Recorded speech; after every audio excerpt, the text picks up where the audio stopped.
Eh, a ver, vamos a poner acá la copita. Miren, ante todo, psicoanálisis relacional no es exactamente una teoría, no tiene un fundador, como la teoría de Winnicott, Freud, Kohut o Lacan. Por lo tanto, no tiene un ano, ¿no? Winnicottiano, Kohutiano, todas esas cosas que son terriblemente complejas porque te ponen en el extremo caudal de una teoría, ¿no? No es muy conveniente eso. Entonces, la perspectiva relacional, que en realidad no es una teoría en sí, eh, de alguna manera reúne algunos elementos de una teoría, ¿no? Las teorías, en general, las teorías psicoanalíticas son epocales, o sea, que son finitas, es decir, tienen un comienzo y un fin, o debieran tenerlo, se van renovando. ¿Por qué? Por esto que decía antes, que el psicoanálisis o el enfoque psicoanalítico aplicado a la psicoterapia o lo que sea, es un producto de la cultura y la cultura se va modificando. De manera que hemos recibido en las últimas décadas toda la cuestión del género y del feminismo, de la tercera hora del feminismo, es parte de la corriente relacional intersubjetiva. Entonces, las teorías psicoanalíticas son epocales, son tardías, aparecen después de la experiencia clínica, son reactivas, es decir, a la anterior. Klein fue reactiva a Freud, o Lacan reactivo a Klein, Winnicott reactivo a Klein también, o sea, siempre tienen un interlocutor que ha pasado previamente. Dependen de la base empírica, es decir, no es lo mismo ver pacientes niños que adultos, que psicóticos o que borderline. Winnicott señala muchas veces que él parte de su experiencia con los borderline y psicóticos, que Freud no había visto prácticamente, o no se fijó. Mientras Freud estaba armando su objeto de estudio, lo hizo a partir fundamentalmente de la neurosis, ¿no? Entonces, con esto se amplía la base empírica. Las teorías son locales, o sea, son geográficas, tienen mucho que ver.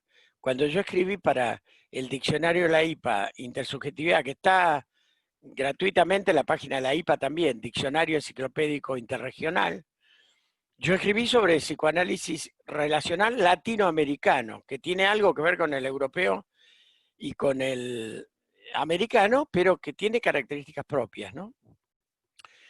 Toda teoría es incompleta, no hay forma afortunadamente, entonces tenemos que manejar varias. Tienen un lenguaje propio, que constituyen una Babel entre sí, pero muchas veces una Babel invertida.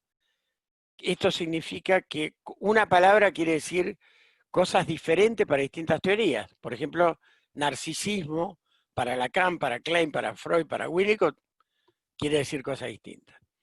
Son inconmensurables, es decir, no se pueden comparar. No puedo comparar.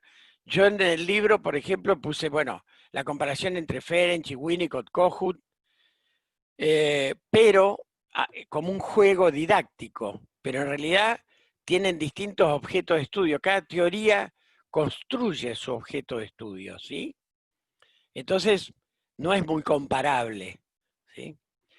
Y además las épocas son diferentes y la cultura es diferente y la geografía es diferente. Dependen muchísimo de la vida personal del autor. Cada vez que ustedes vean, estudien una teoría, estudian Klein, lean qué pasó con Klein y desde dónde ella habla. Y todas las teorías están ligadas al poder. En general, uno baja línea desde una institución ligado a una teoría. Últimamente no está ocurriendo, por lo menos en Abdeva no está ocurriendo porque creo que hay 2 o 3 relacionales en Abdeva, y otros son freudianos, lacanianos y kleinianos, así que, bueno, esto es una cuestión que sucede en las teorías. Hay un objeto visto de distintas perspectivas. En realidad hay cierta trampa acá porque cada teoría A y B construyen un objeto de estudio, es decir, yo me voy a fijar en tal cosa. Como Freud miró la represión, Klein miró la agresión, Freud miró el Edipo, especialmente en los aspectos amorosos y también de odio, y Klein toma especialmente la agresión, ¿no es cierto? Es decir, o Winnicott toma el tema de la separación de una madre suficiente, es decir, cada uno construye un objeto de estudio especial y le da una nominación y mira algo de eso particular en su paciente. ¿Mm? Hoy tenemos consultas, hoy digo las últimas décadas, que tienen que ver con esto. En el medio, ¿qué pasa en el medio? Como ven, lo relacional siempre va a tomar el medio ambiente, la cultura en donde está inmersa. No va a hablar de algo intrapsíquico alejado de la cultura. Lo relacional es un derivado de Winnicott y de Kohut, básicamente, ¿sí? Entonces, el medio está presente permanentemente.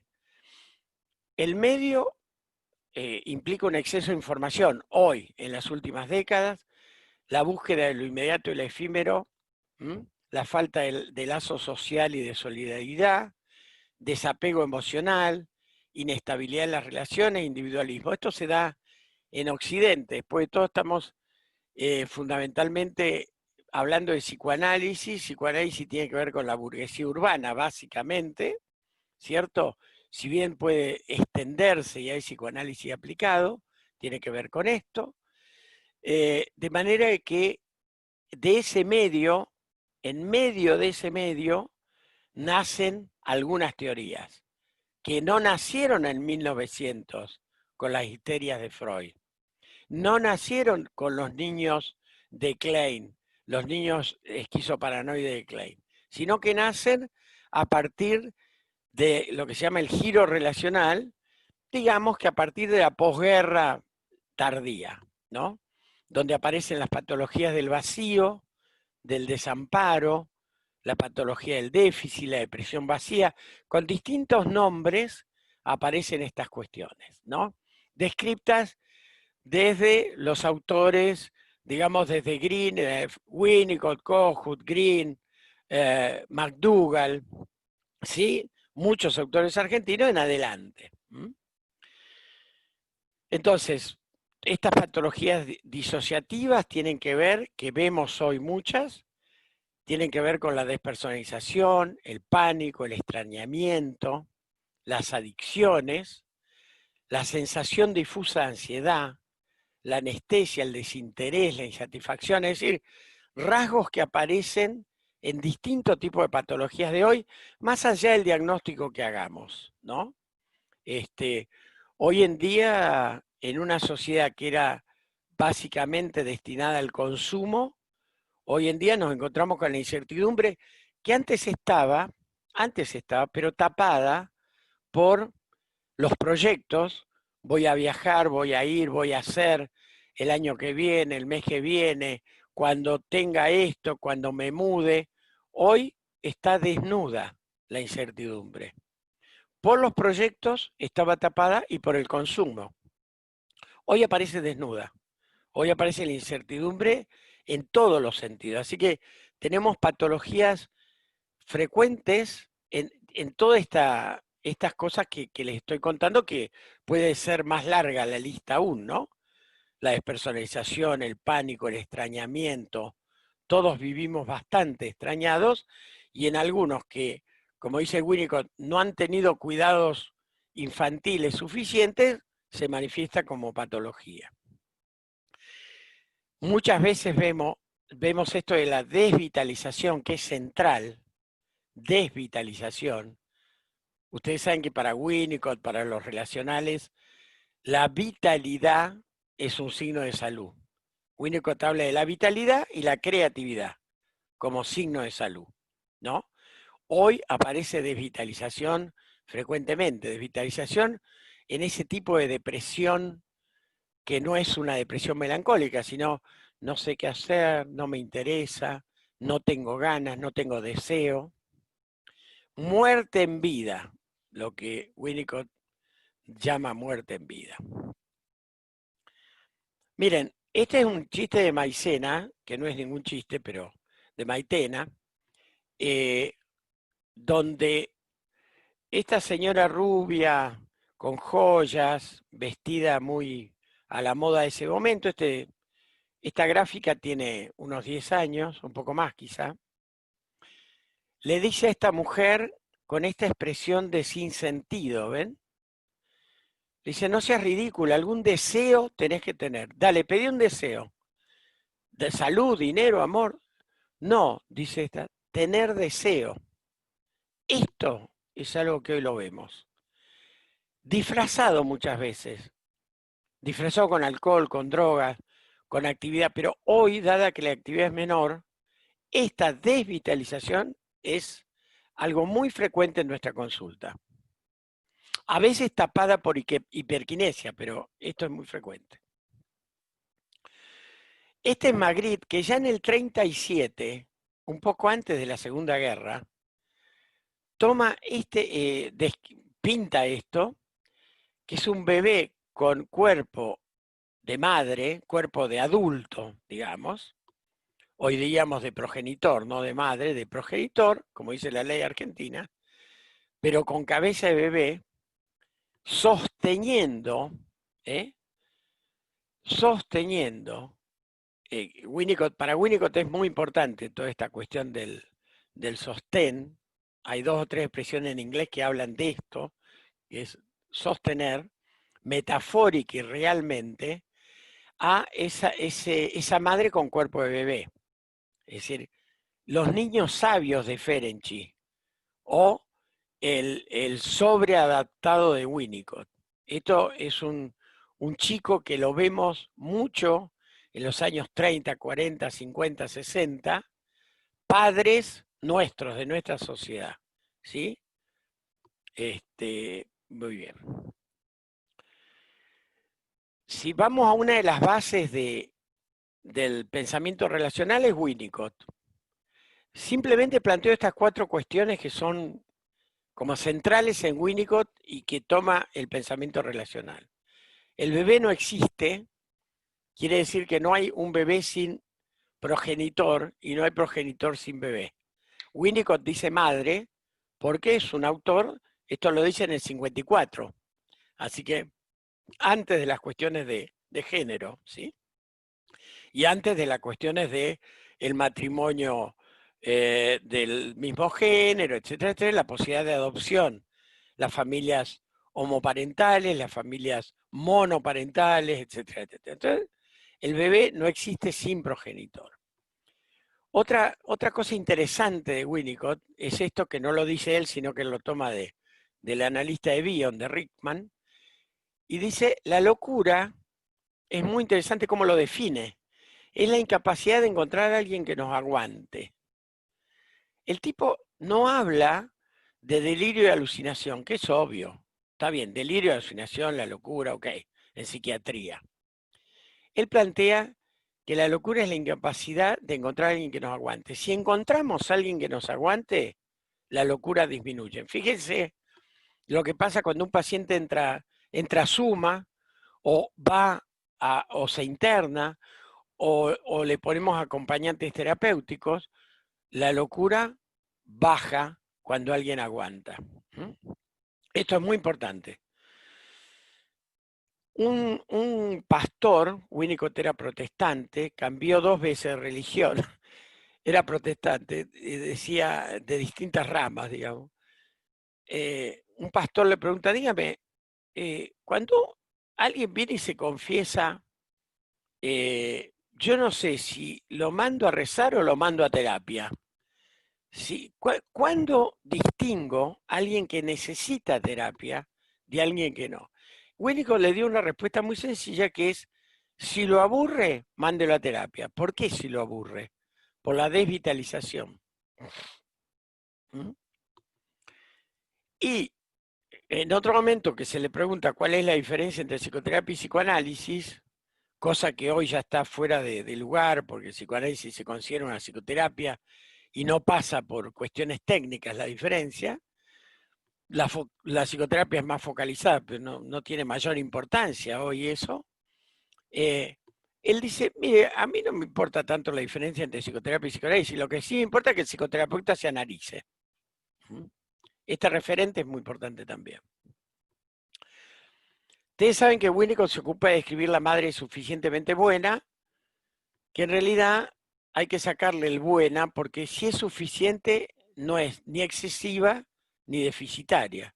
En realidad es una enough mother, no hace falta que sea good enough mother, ¿no? Entonces, una madre suficiente es aquella que, estas son características que yo he recogido de distintas partes de la obra de él, no están todas juntas en un lugar, pero en muchos lugares habla de preocupada, concern, preocupada, resistente, preocupada y resistente, dedicada y previsible, algo previsible, no obsesiva, pero que sea más o menos previsible, no que esté cambiando permanentemente como la madre borderline. Constante, que tenga cierta constante, ninguna de estas categorías absolutas, ¿sí? Aguantadora, pero vulnerable y sensible, que desee ser comida por el niño, acuérdense que hablaba de madre en este momento, años 50, que pueda saber de su odio, es decir, que sepa de su odio, que sepa que, mira, no lo aguanto más, a este no lo aguanto, es decir, que sea consciente, pero que sobreviva a los ataques. Estas son características de la madre y de un terapeuta cuando es adecuado. Discúlpenme que voy un poquito rápido, pero quiero por lo menos enunciar, y después la bibliografía que mandé, ustedes tienen ahí mucho para leer si quieren. O me mandan un mail y me preguntan cualquier cosa, porque no vamos a abarcar todo. Bien. Entonces el contexto de Winnicott, por ejemplo en el 55 dice, sería agradable poder aceptar en análisis solamente aquellos pacientes cuyas madres al comienzo, durante los primeros meses de vida, hubieran sido capaces de aportar condiciones suficientemente buenas. En los primeros meses de vida hubieran sido capaces, pero esta era del psicoanálisis se está acercando irremisiblemente a su fin. Winnicott marcaba un final de época. Acordémonos que en la guerra los hombres estaban en el frente, 55 es 10 años después de la terminación de la guerra, estaban en el frente, las mujeres estaban en la segunda ola feminista. La primera ola está muy bien reflejada en Las chicas del cable, por Netflix, medio larga, todo lo que quieran, pero aunque sean, vean algunos capítulos, está bastante bien reflejada las sufragistas españolas, ¿no? De la primera ola feminista de los 20-30. Esto se refiere a la segunda ola feminista. Lucy Irigaray y otras, Nola Butler o Preciado, que es la tercera ola feminista, ¿no? Entonces acá marca una cuestión temporal de cronos. Esta era del psicoanálisis se está acercando a su fin. Quiere decir que ya no hay madre suficiente, eso es lo que quiere decir. Como un concepto general, pero para que vean la importancia que tiene la cuestión del tiempo y de la época. Que el problema en la formación, bueno, palabra que yo odio, en la transmisión del psicoanálisis, se cree que si uno da Freud, Klein y Lacan, ya está. Señores, esta gente se murió hace muchos años y hay un montón de cosas que tienen que ver con la cultura. Entonces, si ustedes ven las revistas de psicoanálisis, muchas veces el promedio de las bibliografías citadas es de 1950. Yo digo, ¿cómo alguien puede formarse de esa manera? Bueno. Subjetividad, que hablamos de intersubjetividad, etc. Subjetividad incluye, por un lado, identidad y por otro, multiplicidad. No deja de ser una cuestión incluso contradictoria. Identidad, pues continuidad, mismidad, unidad, son todos sinónimos de alguna manera. constancia, consistencia, síntesis, integración. Necesitamos un cierto sentido de cohesión, como dice Kohut, pero Kohut es de los 70, ojo, muere en el 81. Un sentido cohesionado e integrado en sí mismo. Hoy no diría eso. También precisamos ser capaces de aceptar la falta de integración. Esto sí lo diría hoy quizá. Precisamos ser capaces de aceptar la falta de integración y no solo tolerar, sino también aceptar y disfrutar cierta confusión. No estoy hablando de confusión mental, estoy hablando de cierta ambivalencia, ¿no es cierto? Contradicción, cambio y caos en el sentido de quiénes somos. Si uno es siempre el mismo todo el tiempo, estamos fritos. Si uno siempre a los 20 y a los 80 igual, las cosas han andado mal, han andado obsesivamente mal. Poder aceptar nuestras contradicciones, la falta de coherencia, la multiplicidad y la capacidad para ser diferentes en distintos momentos, contextos y relaciones interpersonales. Bueno, todo esto implica una paradoja que quizá Juan, si le diste Winnicott, habrán hablado de la primera paradoja winnicottiana, que es la madre existe, pero la creaste vos, el bebé la creó a la madre, o la madre existe. La madre existe, por eso el bebé la puede crear.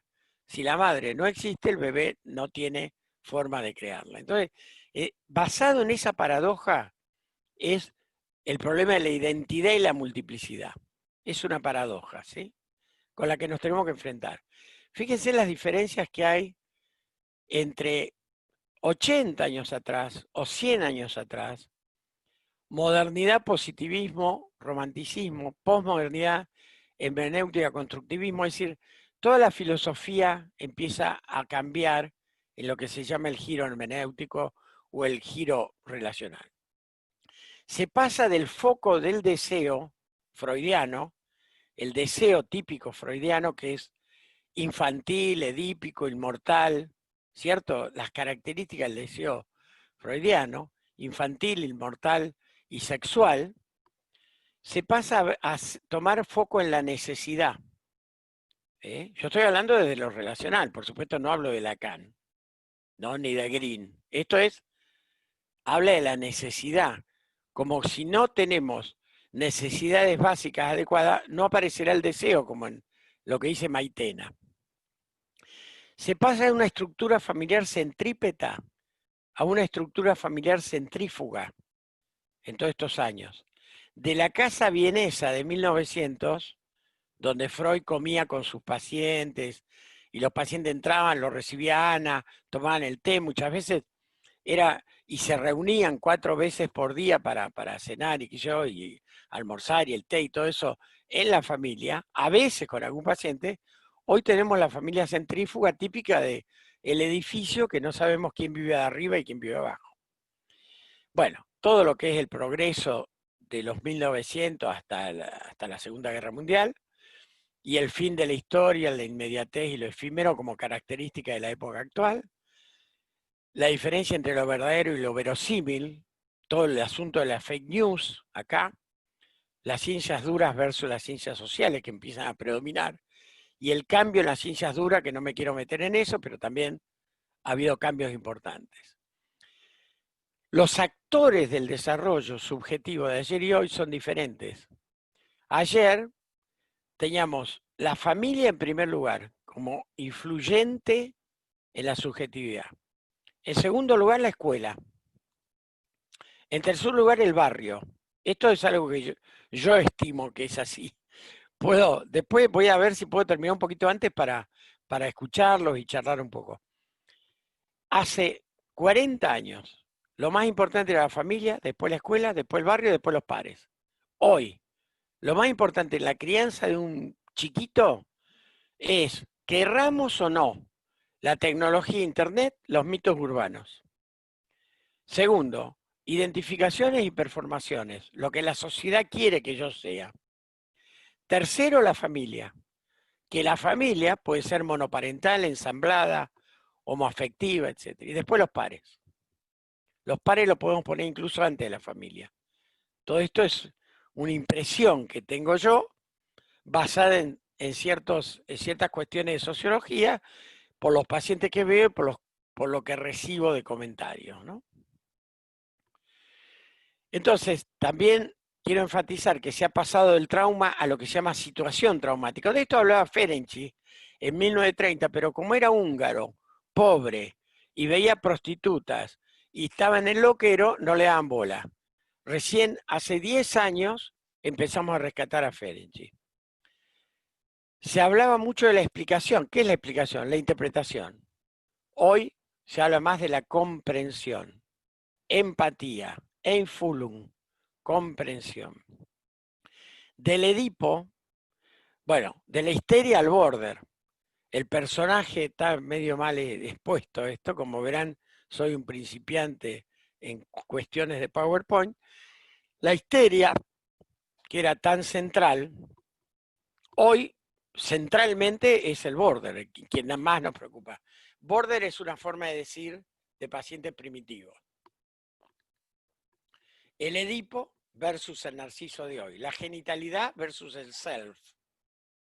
La abstinencia y la neutralidad como conceptos bastante perimidos, especialmente la neutralidad en psicoanálisis, con respecto a la espontaneidad y la cotransferencia, no la contra, porque no estamos en contra de nadie ni en contra. Es como los chicos que dicen, no, empezó él.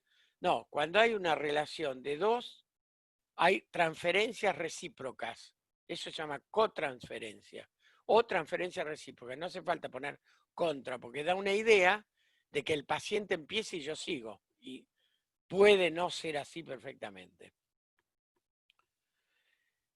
Otra de las transiciones de la perversión a la neosexualidad, de la castración al derrumbe, de la reedición a la edición. Hoy hablamos de que el análisis no es solo la reedición de cuestiones pasadas, sino que se editan, o sea, aparecen como nuevas.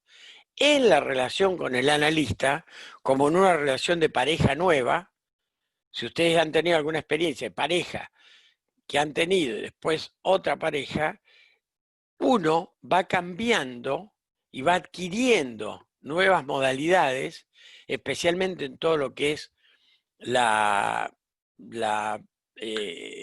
el inconsciente relacional implícito se llama, todo aquello implícito, uno va editando, va creciendo, va aprendiendo cosas nuevas, adaptativas con el otro. No hay uno sin el otro. Del recuerdo, como si fuera algo fijo que estuviera adentro del inconsciente, algo fijo, se pasa a la construcción, que en realidad acá es co-construcción de recuerdo. Lo co-construyen el analista y el paciente. La transferencia como repetición y la transferencia como creación vincular, que tiene que ver con la edición. Después me pregunta. Entonces, dos cosas que nos planteamos muy centrales en el psicoanálisis relacional es si Edipo fue un parricida incestuoso o un niño abandonado por sus padres, es decir, que sus padres cometieron filicidio, por eso el chico resulta parricida. Ustedes saben que Layo, hoy lo puse en el Facebook mío o en el Facebook del Relacional, la historia un poco de Layo. Layo era un pedófilo, un tipo que cuando le dijo el oráculo, el padre de Edipo, ¿no?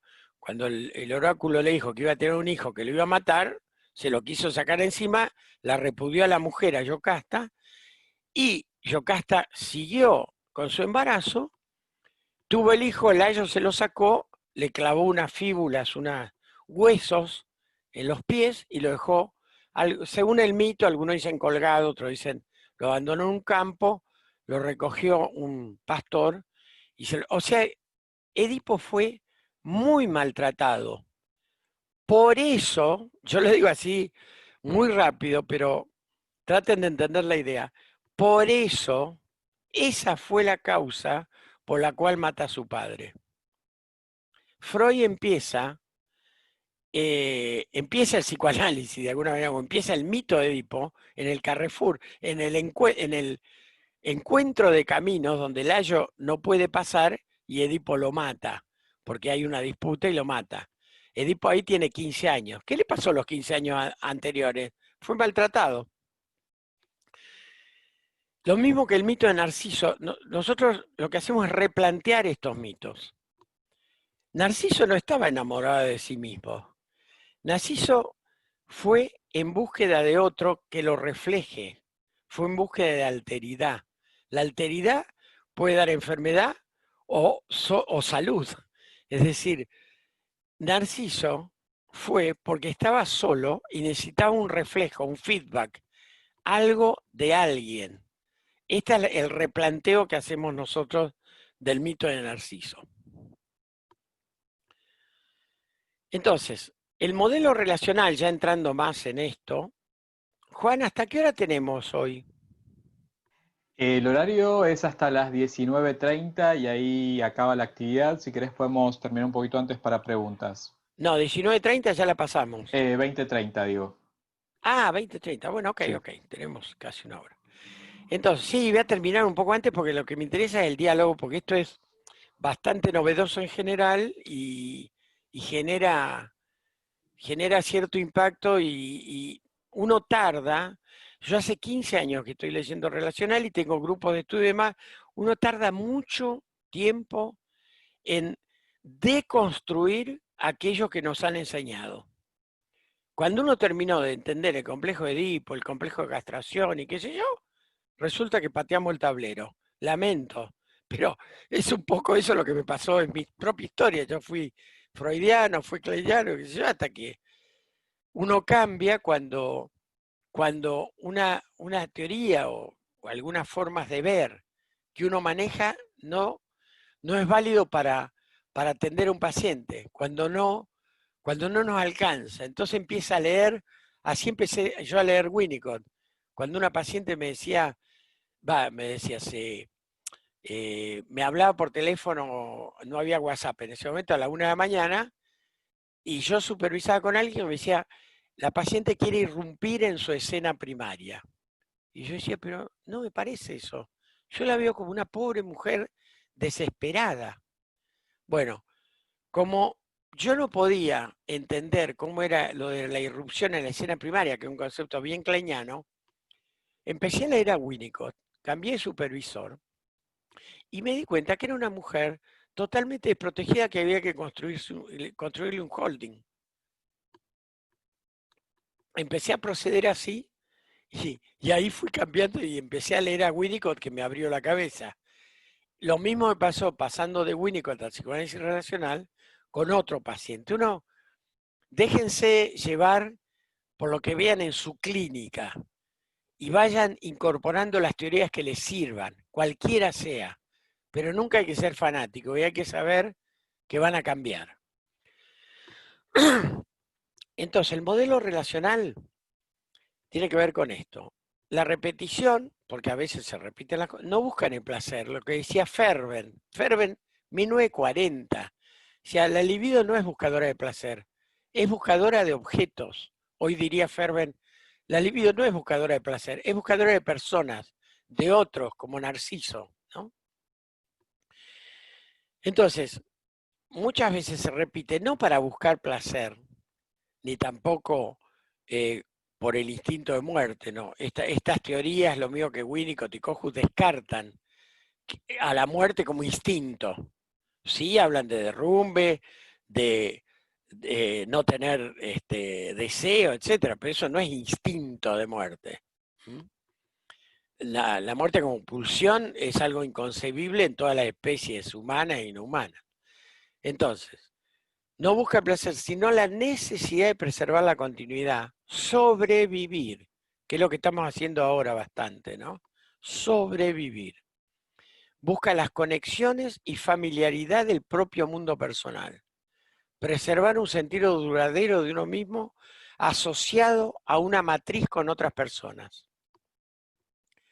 No hay objeto, pongo entre paréntesis, entre comillas objeto, porque no me gusta hablar de objeto, prefiero hablar de personas. No hay objeto ni self en aislamiento, fuera de una matriz. Esto de matriz es lo que habla Mitchell.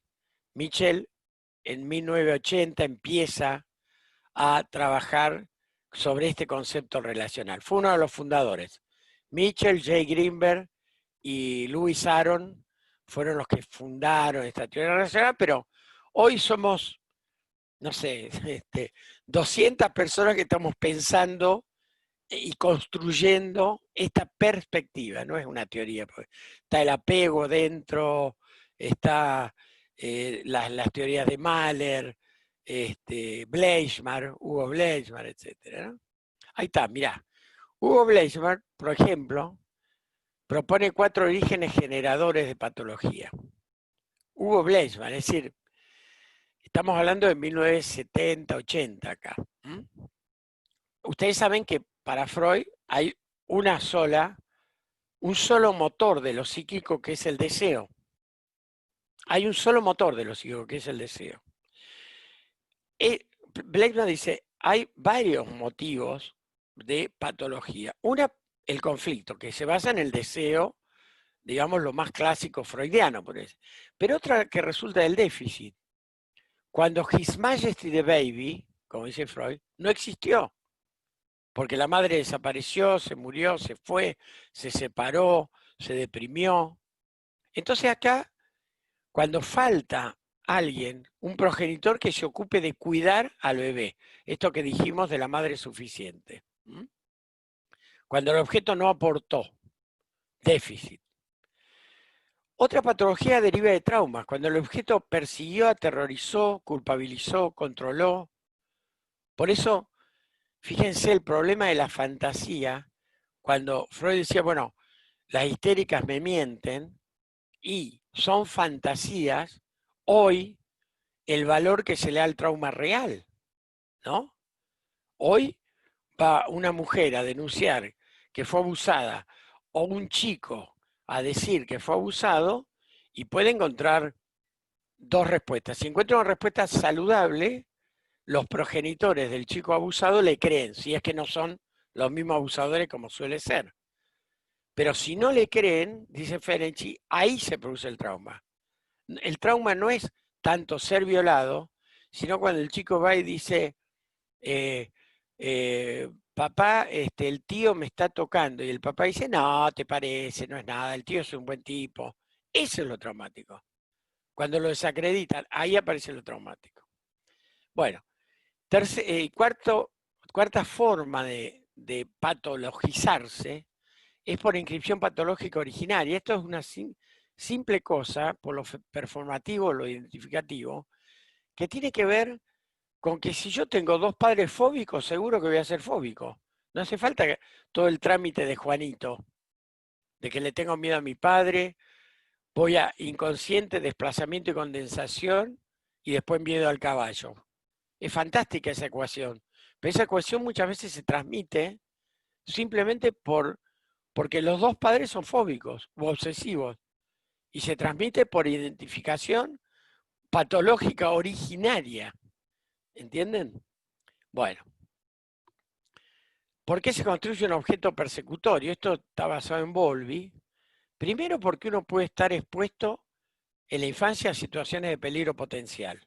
Soledad, oscuridad, un tipo que lo persigue, etc. En la infancia, un tipo que lo asusta. Por cualidades realmente negativas del objeto. Por un aprendizaje realizado sobre todo en la niñez, por la observación temerosa de un adulto. Si yo veo un adulto significativo que está con miedo permanentemente, es probable que el chico tenga miedo. Entonces, así construye un objeto persecutorio. No hace falta Klein, porque Klein, el problema que genera, que Klein es una teoría muy interesante, pero el problema que se genera es que el objeto persecutorio para Klein lo inventa con la identificación proyectiva el mundo interno del chico. Entonces es una proyección. Entonces, cuando el paciente dice una cosa grosera, yo siento que usted me habla fríamente, el terapeuta dice, vos estás tomándome como si fuera tu madre fría. No, no, pará. Plantéate, terapeuta, si no le estás hablando fríamente. O vos tenés una actitud seductora conmigo, planteate si no tenés una actitud seductora. Todo lo que es relacional incluye al analista en lo que va produciendo con su paciente y le da mucho mayor responsabilidad al analista. Esto es una cuestión muy importante. No somos una tabula rasa. Nosotros también producimos estados en el paciente, como una pareja cualquiera. En una pareja no es él o ella o quien sea quien empezó. ¿Mm? Entonces, el análisis en lo relacional se centra mucho más en la vivencia que el paciente tiene de sí mismo, en la inseguridad y en la vergüenza. Son afectos que no habían sido tomados, y hay muchos más, pero básicamente la vergüenza, que es un afecto bien relacional, en el sentido de que yo no quiero mostrar algo que el otro se burle de mí, la vergüenza, es algo que no fue desarrollado por el psicoanálisis clásico, ¿sí? La inevitable participación subjetiva del terapeuta. ¿Ustedes creen que un terapeuta puede ser neutro? Es imposible. Yo, por ejemplo, hace mucho que no le pido a nadie que escriba una sesión, porque la mayor parte de lo que pasa en una sesión es inefable. Digo que me relate algo que él piensa de la sesión, porque es mucho más fiel un relato que hablar de caso clínico. Caso clínico suena a una cosa médica. Cuando yo era médico, bueno, yo soy médico, pero digamos los casos clínicos. Los casos clínicos pareciera que fuera, es una redundancia, ¿no? Caso es clínico, pero pareciera que fuera algo que le pasa al paciente. O sea, que tiene una fijeza. Entonces yo soy un neutral observador de este microbio y lo describo. No es así la relación humana. Uno participa inevitablemente de la sesión psicoterapéutica, del diagnóstico, del pronóstico. Esto ya de los trabajos de Baranger, los años 70. Frustración inherente, vieron que muchas veces dice el proceso se da bajo frustración. No, da la frustración de deseos, obviamente, ¿no es cierto? Yo voy a ser abstinente frente a deseos sexuales o agresivos de un paciente, pero hay necesidades como ser hablado, ser escuchado, el tono del analista, el timbre de la voz, la calidez de su presencia virtual o presencial, es central. Entonces, el contacto empático, entonces yo no voy a frustrar necesariamente, no es necesariamente, es muy aliviador la sesión, muchas veces muy aliviadora.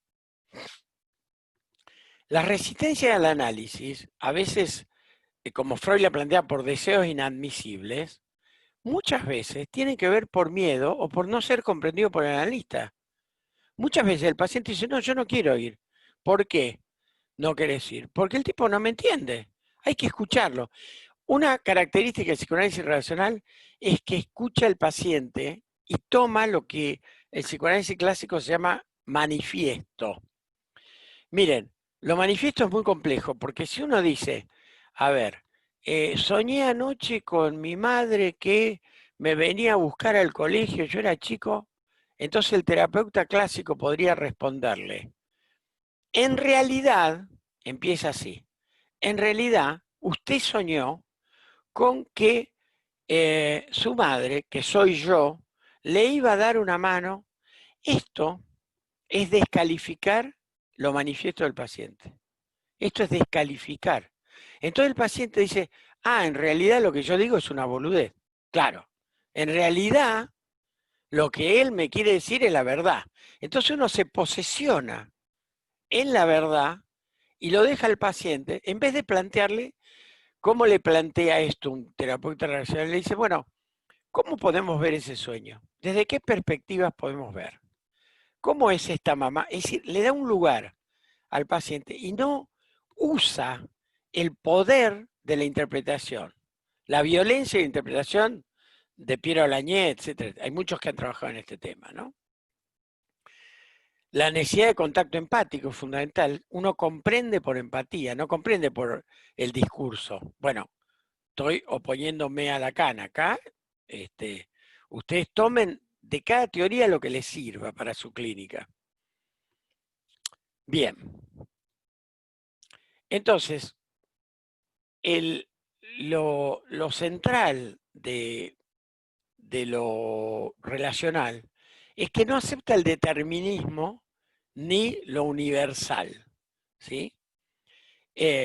Toma en cuenta lo manifiesto sin descalificarlo, así como la realidad y el contexto. Yo no tengo por qué no creerle al paciente. Vieron que hay toda una tendencia a decir, ah, sí, me contó esto, pero en realidad, no, pará, si me contó esto, démosle bola. Por supuesto que si es un psicópata, mentiroso, etc. Pero en general hay una tendencia a desconfiar del paciente, ¿no? Lo que Donna Orange, que es una intersubjetivista actual, dice la hermenéutica de la sospecha. Hay una sospecha. El paciente es un enemigo. Y el giro relacional cambia la hermenéutica de la sospecha a la hermenéutica de la confianza. Si hay una relación confiable, por eso yo decía antes de empezar esta clase de que en la pandemia hay dos cosas que se respetan muy importantes en todo lo que es virtual real, yo le llamo así, no, es la virtualidad es real, no es que es virtual es opuesto a lo real, es también real, yo estoy realmente acá con ustedes, en esta clase ustedes están conmigo y vamos a dialogar, es virtual real, no es una fantasía. Entonces, eh, en esta realidad, se toma la realidad, se cree en esto que nos está contando el paciente y el contexto, ¿sí? Admite varias motivaciones de lo psíquico, complejidad. Hay varias cuestiones que motivan lo psíquico. No solo la pulsión sexual o la pulsión sexual contextualizada, porque se agregan con igual potencia el apego, el narcisismo, los traumas, las identificaciones, las performaciones, la auto y heteroconservación. Por ejemplo, la autoconservación es una motivación. Yo me quiero salvar de tal cosa, ¿por qué no? Y hago cosas en función. Y esto no tiene nada que ver con la sexualidad. La heteroconservación. Me salvó el bañero. El bañero salva.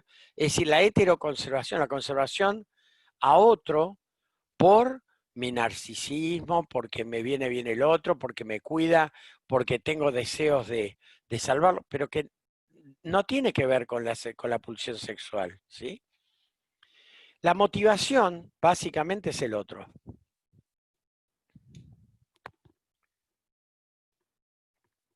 Entonces la salud, vamos a ir un poco más abajo, no es solo amar y trabajar, se toma en cuenta la vitalidad, la creatividad, la esperanza, la autenticidad y el vivir en el cuerpo, el vivir en su propio cuerpo. Los impulsos de una mente son intrínsecamente relacionales y siempre experimentados en el contexto. La principal motivación es el encuentro. No estamos hablando de la pulsión que necesita descargarse.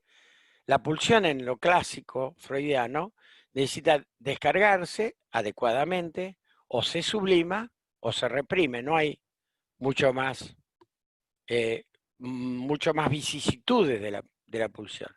Acá la principal motivación es encontrarse con otro, es estar con otro. El ser humano es un ser social, básicamente. Por eso estamos sufriendo hoy y en esto virtual real de alguna manera nos encontramos. Bueno, entonces hay una serie de transiciones de la pulsión al otro, del aparato psíquico. Antes se hablaba de aparato. Imagínense este término que viene de la Edad Media, de la física, especialmente que cobra sentido, especialmente en la época, en 1800, Revolución Industrial, ¿no? Aparato digestivo, aparato respiratorio, aparato psíquico. Hoy hablamos de complejidad y contextos del self, del Edipo a la situación traumática, de la relación de objeto a la realidad, de la interpretación a los momentos de encuentro. No nos podemos meter en todo esto, pero en parte de la bibliografía que les di hay bastante de esto. De la mente aislada a la complejidad, del conocimiento cognitivo a la invención empática. El método es la inversión empática sostenida. Kohut habla mucho de esto. Bueno, sigamos. No es tanto el insight, sino la experiencia relacional lo que importa acá.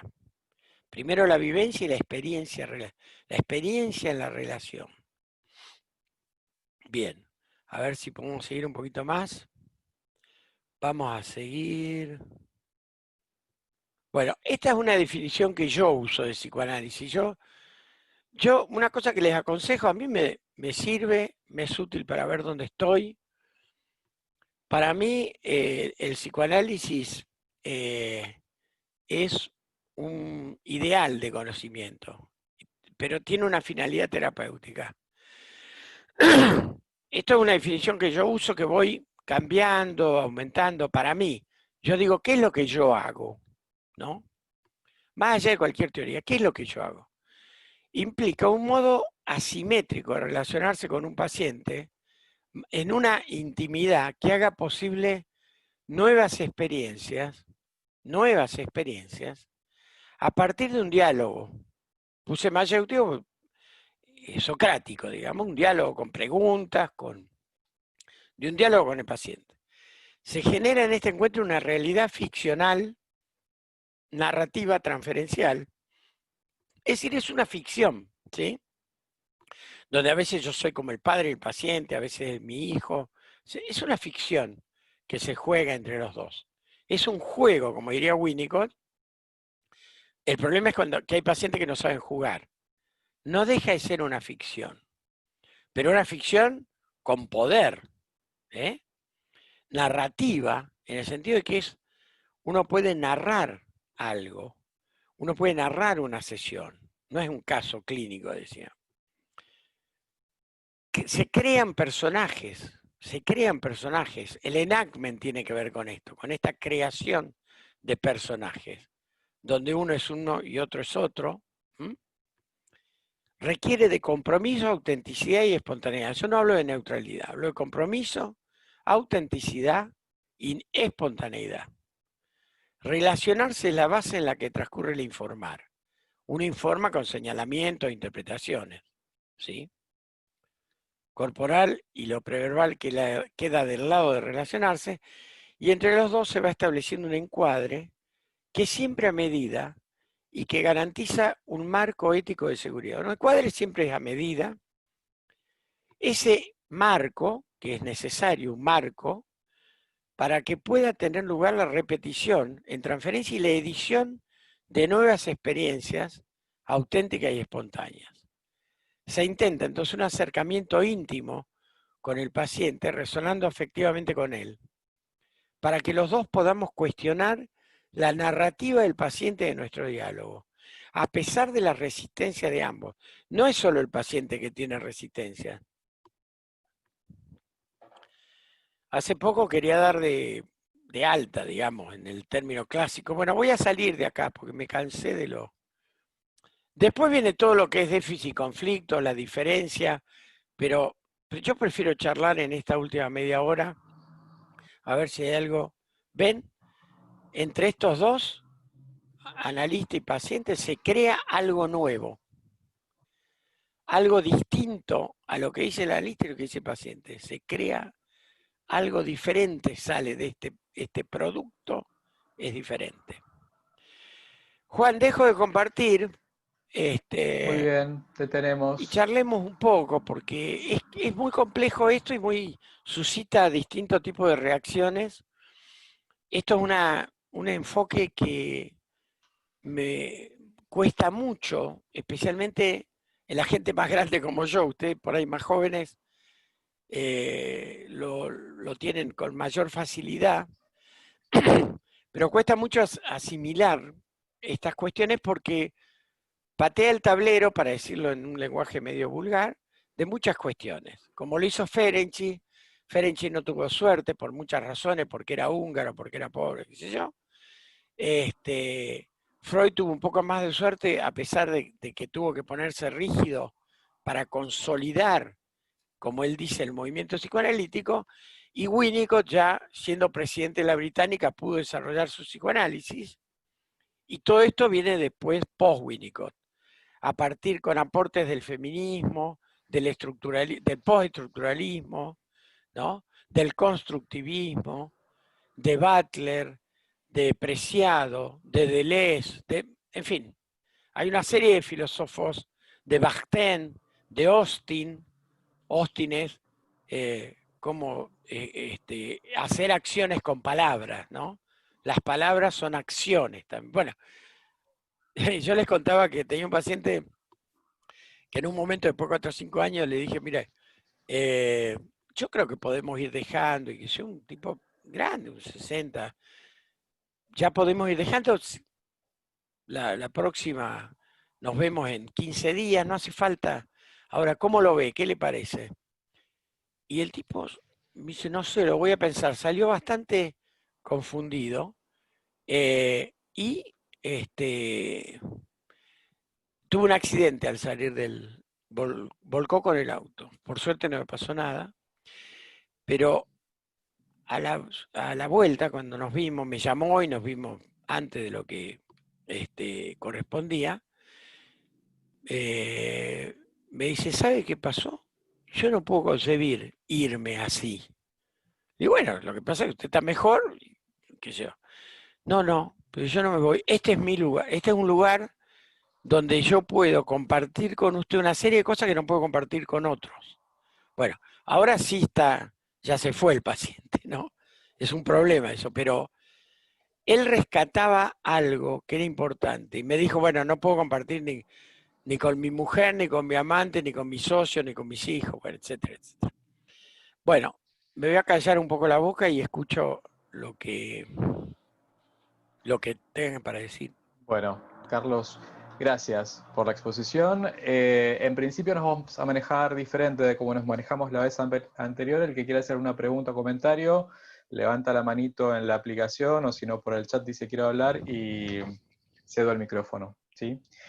En principio, para romper un poco el hielo, ¿no? Tío, vos introdujiste dos términos que no son tan familiares para la mayoría, que es el de cotransferencia y el de enactment, ¿no? Digo, si bien es un término un poco viejo, enactment, digo, no es un término que circule. ¿Podrías desarrollar un poquito de alguno de los dos? Mira, cotransferencia, que es lo más fácil de entender, es lo siguiente. Al hablar de contratransferencia, uno automáticamente piensa que yo estoy respondiendo a algo del paciente. Mi contratransferencia respecto al paciente dice tal cosa. Hay que hacerlo responsable también al analista. Por eso son cotransferencias, porque el analista también transfiere y también hace cosas. Por ejemplo, puede ser más empático, puede o no ser más cálido, puede o no. Hay pacientes que dicen, no, yo tuve una entrevista con el que usted me mandó, pero es un tipo que me cayó muy mal y muchas veces le cae mal y tiene razón. Es decir, hace unos años no le dábamos nunca la razón al paciente. Hay que escucharlo al paciente. Nosotros no somos omnipotentes.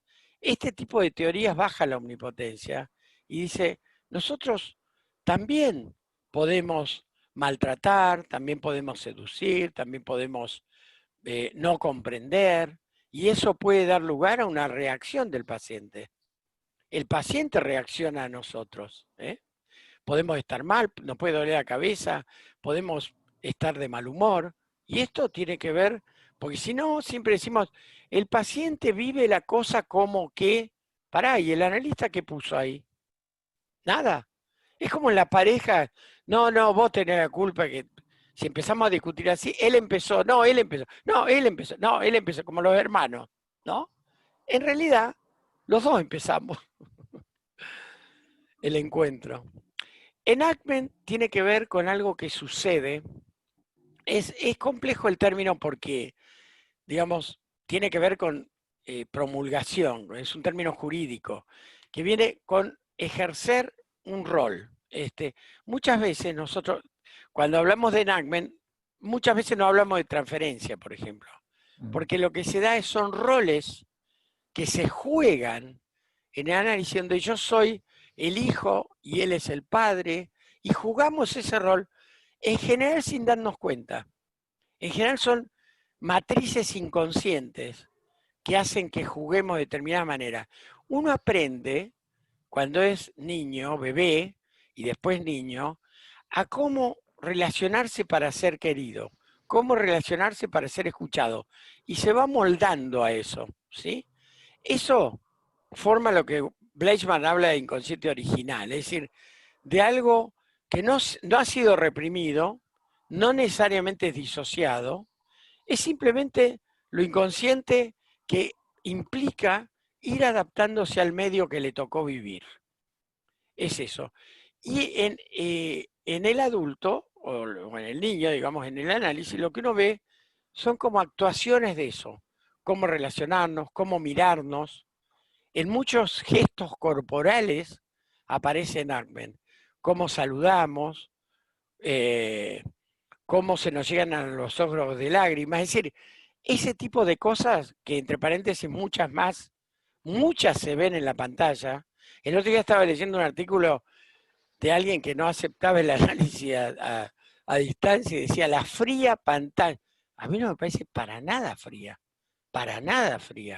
Es sumamente expresiva.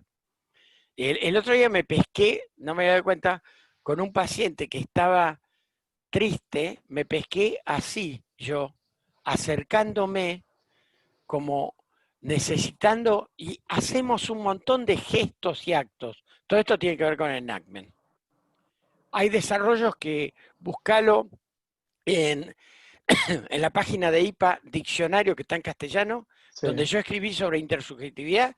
Hay un capítulo sobre enactment, muy largo porque es muy riguroso ese diccionario. Ayer estuve con quien fundó la idea, que es el presidente de IPA, luego presentó un trabajo juntos, antes de Virginia, el presidente italiano de la IPA, y Stefano, y él me decía, bueno, cada 3, 4 años hay que renovar el concepto, porque el psicoanálisis es producto de la cultura. No podemos estar con conceptos de hace 100 años, ¿no? La física no está con conceptos de hace 100 años. La cultura va cambiando, la subjetividad cambia, ¿sí? Y hoy estamos presenciando situaciones muy diferentes. Sí, es cierto.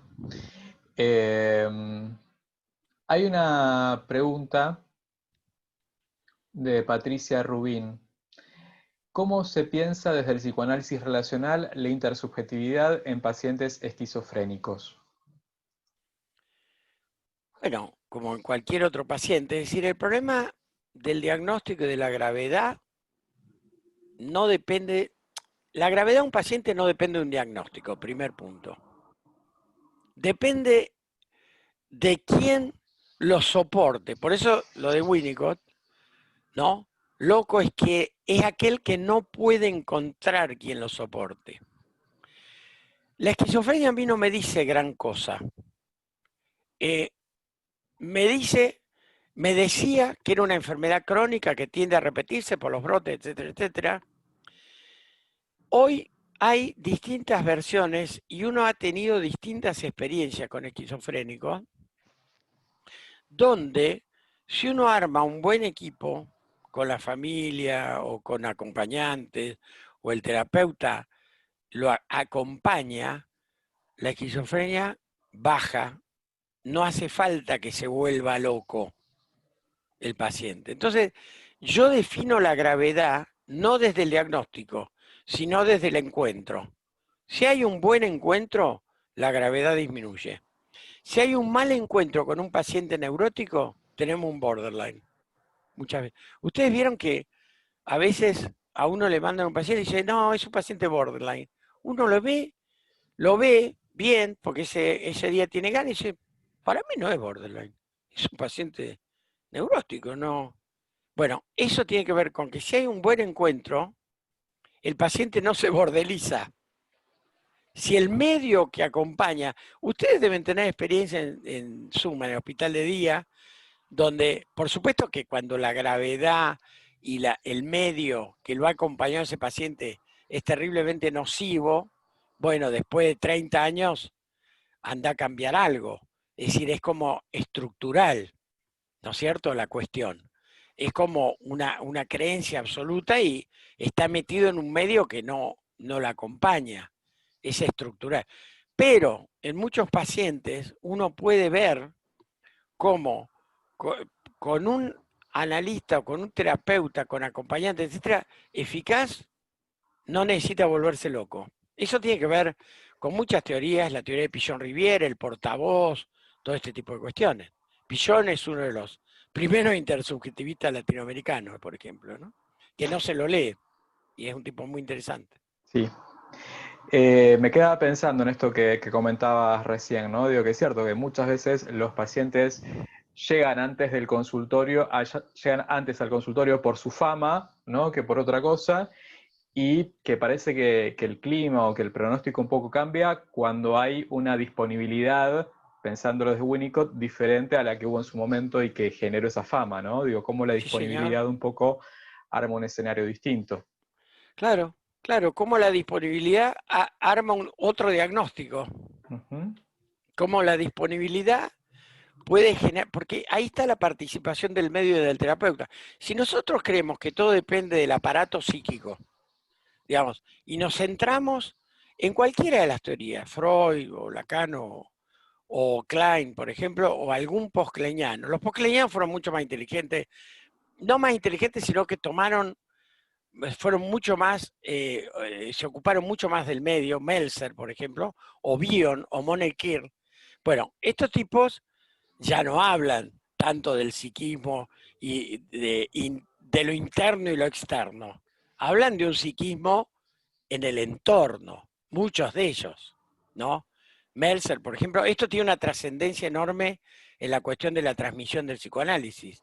A mí me revienta cuando se habla de que sea seminario, que es un término machista, semen y eclesial, y en vez de hablar de atelier, de taller, de qué sé yo, seminario, un término, o cuando se habla de claustro, por ejemplo, en mi asociación, yo ya me cansé, pero igual, sí, no, y bueno, porque esto tarda mucho, ¿no?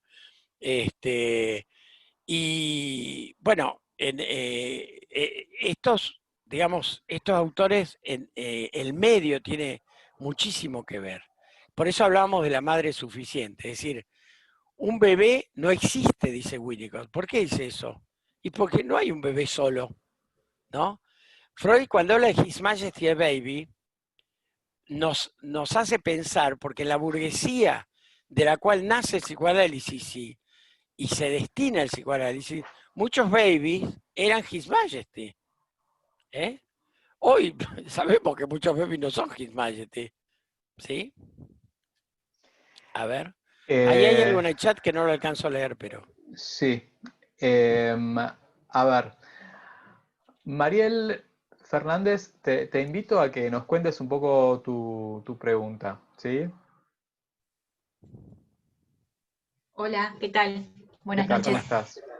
Bien. No, yo me quedé pensando cuando Carlos iba explicando un poco el tema de las transiciones, ¿no? Él, en una de los PPT hablaba de las transiciones cuando hablaba de la histeria al border, ¿no? Digo, no me acuerdo, él mostró dos de estas transiciones, y hay una de ellas, digamos, hay una de las placas que utilizó que me parecía muy interesante porque hablaba bastante de los conceptos y me pareció muy interesante, y bueno, nada, como dijo que si queríamos lo podíamos abordar, me parecía interesante capaz algunas cuestiones, poder pensar más que nada cómo ubicás esas transiciones de la teoría, ¿no? De las teorías psicoanalíticas más clásicas a la teoría relacional, porque la verdad me parece como muy interesante la propuesta para pensar. En Freud mismo, cualquiera de las teorías que ustedes toman va a haber una consideración del medio, mayor o menor. El tema es dónde uno pone el foco. Si uno pone el foco en la interpretación de un contenido interno, como me enseñaron a mí, ¿no? Uno pone el foco ahí, es como que diluye la realidad, diluye el entorno. Si uno pone el foco en la identificación proyectiva de Klein, por ejemplo, el paciente dice, no, lo que pasa es que mi madre cuando yo me portaba mal se iba y me dejaba de lado. Entonces, si uno piensa, tiende a pensar, si tiene una formación kleiniana muy fuerte, tiende a pensar, por algo habrá sido. Se iba porque vos sos inaguantable. Tiende a centrar la cosa en que el paciente tiene la culpa. Esa es la cuestión. O sea, esto llama a la reflexión. Es decir, un momentito, pará. Muchas veces el paciente se nos va porque yo tengo la culpa.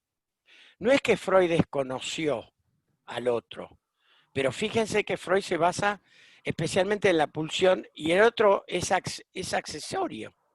El otro no es central. Entonces, salvo en inhibición, síntoma y angustia, ahí por la influencia de Ferenczi, aparece, vieron que Freud dice, hay 5 peligros por los que puede pasar una criatura humana.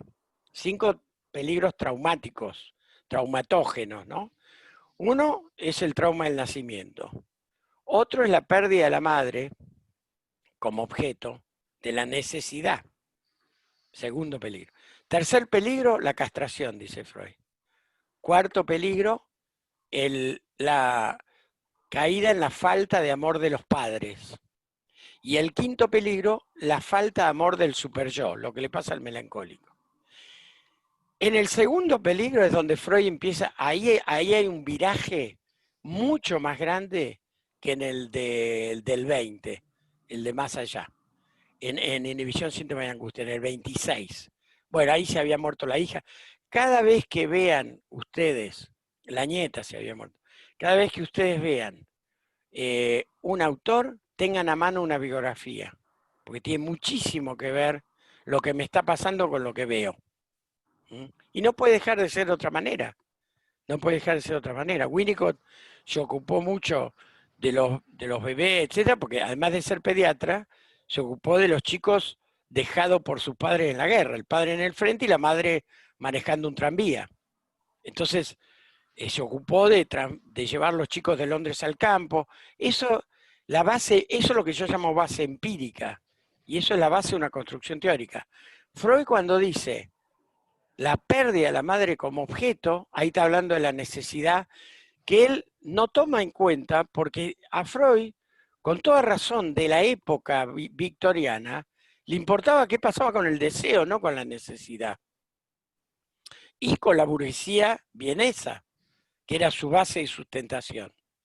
Le importaba el deseo. Si ustedes leen necesidad en La Planche y Pontalí, dice, queda del lado de la biología. Claro, pero si no hay necesidades que se satisfacen, ser visto, ser mirado, ser sostenido, ser hablado, todo lo que Lacan habla del espejo y lo que Winnicott habla del espejo, no hay deseo. El deseo es muy posterior, como dice Joy McDougall. El deseo, para muchos pacientes, como esa que le mostré de Maitena, el deseo es un lujo. Llegar al deseo es un lujo, porque estamos tratando de sobrevivir. ¿Qué pasa con la sexualidad hoy en la pandemia, después de 6 meses? Podemos hablar de las comidas, pero no de sexo, o mucho menos de sexo, ¿sí? ¿Qué pasa? Bueno, no importa, con la violencia. Hay una serie de cuestiones que tienen que ver con necesidades. La necesidad de, por ejemplo, hoy la necesidad de intimidad es muy interesante. La defensa de la intimidad que hacen algunos pacientes, fantástico. Un chico que se metió dentro de un placar para tener sucesión, porque vive en 2 ambientes con los padres. Los padres que se turnan, uno se va afuera cuando el otro... Bueno, ya lo conocen a eso. La intimidad es una necesidad básica. la sexualidad no necesariamente parece. Bueno, hay toda una serie de replanteos. Lo que era la conservación para Freud, que se daba por supuesta, hoy tiene una importancia enorme, la autoconservación, que tiene que ver justamente con esas necesidades que podría hablar Freud de el hambre, ¿no? El hambre, como diferente al amor, ¿no es cierto? El deseo, vieron que para Freud parte de la necesidad para buscar la identidad de percepción. Bueno, si esas necesidades estás más o menos satisfechas, si la madre se murió, sonaste. Las neurosis, mira, ahora estoy viendo cómo pensar las neurosis de este modelo. Las neurosis tienen que ver con la posibilidad que ha encontrado el bebé, el niño, de empatía o no en su medio. Y depende en qué momento lo ha encontrado. Kohut dice, todos los chicos pasan por una fase edípica, una fase donde exploran su cuerpo, el pito, etcétera, etcétera. Pero dependerá de la seducción o de la represión que ejerzan los padres para que esa fase edípica se transforme en trauma o en complejo. Si los padres operan adecuadamente, puede no haber el complejo Edipo. Esto Freud, que lo inventó para la clase media, la burguesía, etcétera, no necesariamente es universal. Kohut habla, por ejemplo, de Ulises, no de Edipo.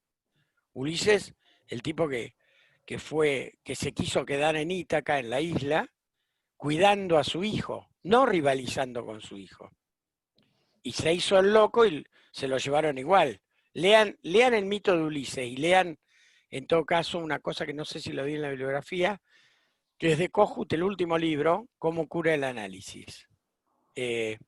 Ahí habla algo de esto, y la restauración de sí mismo de Kohut, el segundo libro, también habla bastante de este asunto del mito de Ulises. Pero, Juan, si querés hacemos otra clase, porque esto son todas cosas así, ¿no? Que no tengo mucho espacio para fundamentarla, porque nos quedan 5 minutos. Pero bueno, sí. ¿Sabés qué? Es despertar un interés también, y por ahí... Totalmente. Esa es la idea. Sí, de hecho lo habíamos pensado, Carlos, como una aproximación, ¿no? Al campo de la corriente intersubjetiva. ¿Sí? Sí, lo que pasa es que como replantea tantas cuestiones, ¿viste? Del Edipo, y ya la gente dice, ¿pero qué me queda del psicoanálisis? Alguien me decía el otro día, ¿pero qué queda del psicoanálisis? ¿Cómo que queda? Queda la relación humana entre analista y paciente, queda la asimetría. ¿Cómo que queda? Y van cambiando las cosas, che.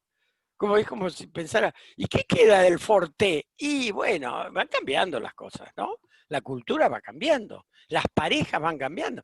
Me decía alguien, pero entonces, claro, hoy, ¿y cómo es la homosexualidad? Y bueno, hay que planteárselo. ¿Qué pasa con progenitores del mismo sexo? ¿Qué pasa con las parejas de 3 que adoptan un bebé? ¿Qué tipo? Yo puse ahora en Facebook, en el mío o en el Facebook de Relacional, justamente porque un alumno me pregunta, bueno, pero ¿qué pasa con el Edipo en las parejas tradicionales? Bueno, depende de la seducción o no de los padres. El Edipo puede transitarse, no ser un complejo. Esto de repensar no es fácil. Yo les digo que a mí me costó muchos años y muchas amistades que después retomamos, ¿no? Porque yo era muy amigo de Abenburg, que murió anteayer, pobre, muy freudiano. Pero yo le decía, vos, Ricardo, sos un relacional, porque como trabajaba él, no era como trabajaba Freud. Yo supervisé varias veces con él, estuvimos en un grupo juntos viendo teorías, él, Miguel Spivakov, Miguel Levy, Lacaniano, yo, formamos un grupo para discutir entre nosotros. Nos matamos 3 años, con respeto, pero diferimos, ¿no es cierto? Y no es malo diferir. La cosa es no decir, no, el verdadero psicoanálisis es el mío. No, es el mío. Bueno, es una estupidez. Nosotros hacemos lo que podemos en un ámbito, como decía, asimétrico, de constancia, de encuadre donde se preserva la intimidad y lo ético. Es decir, básicamente eso. Cómo interpretamos, cómo interaccionamos, diferimos seguramente, ¿no es cierto? El valor que le damos al tono, al timbre de la voz, a la actitud del analista, a lo que el analista fantasea del paciente, ahí es diferente, pero ser diferente no quiere decir ni bueno ni malo. Quizá tengamos otras teorías dentro de un tiempo. Lo relacional va cambiando también, porque desde los 80, donde empieza lo relacional, hasta ahora ha habido muchos cambios, especialmente desde Jessica Benjamin, que es desde la última ola del feminismo, aparecen cambios ahí, ¿no? Donde antes decíamos, el hombre tiene, la mujer no tiene. Ese tipo de concepciones de las cuales se parte muchas veces para construir una teoría, son terribles, porque es concebir desde lo falocéntrico una teoría que Freud, vos fíjate, había leído y traducido a Stuart Mill. Stuart Mill fue uno de los primeros feministas, filósofos, que nadie le bola, pues cuando uno se adelanta a la época, como Picasso, como Dalí, o qué sé yo, al principio no te dan ni 5 pelotas, porque estás replanteando muchas cosas. Y Freud había traducido al alemán a Stuart Mill, desde el inglés al alemán, donde Stuart Mill planteaba el derecho de la mujer. De ahí vienen muchas sufragistas. La mujer empieza a votar en el 20 y pico en Inglaterra y en el 40 y pico, en el 42 en Argentina. La mujer no existía. Entonces, ¿cómo no va a haber cambios? ¿Cómo no va a haber cambios? ¿Cómo no va a haber cambios cuando un fiscal le dice a la mujer, vos andá a lavar los platos? Ese tipo de cosas que vos escuchás. Entonces, hoy conviven estas teorías, entonces hay que desnudar, hay que tomarlo desde realidad, hay que deconstruir la teoría. ¿De dónde viene esto? ¿Por qué Freud toma el Edipo partiendo de la lucha? ¿Por qué partiendo de la lucha? ¿Por qué no lo toma a Edipo como un chico abandonado? Que como consecuencia le pasó lo que le pasó. Layo era pedófilo y filicida. Che, ¿tiene importancia el medio o no tiene importancia? ¿No? Ulises se quiso quedar con su hijo. ¿Qué Edipo me están hablando? Ulises quiso quedarse con su hijo para que no lo llevaran a la guerra, ese que era el esposo de Penélope, les digo, para que tengan una referencia. Para ubicarlo, sí. Para ubicarlo. Penélope estaba bueno, Penélope, Ulises y Telémaco vivían juntos en Ítaca, en la isla, cuando, como Ulises era un buen luchador y que yo lo viene a buscar para la guerra, el tipo dice, no, a mí no me sacan de mi hijo y de mi mujer, no me sacan de acá. Entonces se hace loco, se pone como dice el tango, una cosa, un melón en la cabeza, empieza a manejar mal el arado, y los generales griegos dicen, se está haciendo el loco, lo llevamos igual. Se lo llevan, y el problema ahí es que él quería quedarse con su hija. Ahí es lo que Cojo dice, la cooperación intergeneracional. Cooperación intergeneracional, no la lucha intergeneracional. Cuando se da lucha, es porque los padres disputan por el hijo o porque el padre está muy celoso. Hay que tener en cuenta eso. Se metió en la cama con mi mujer.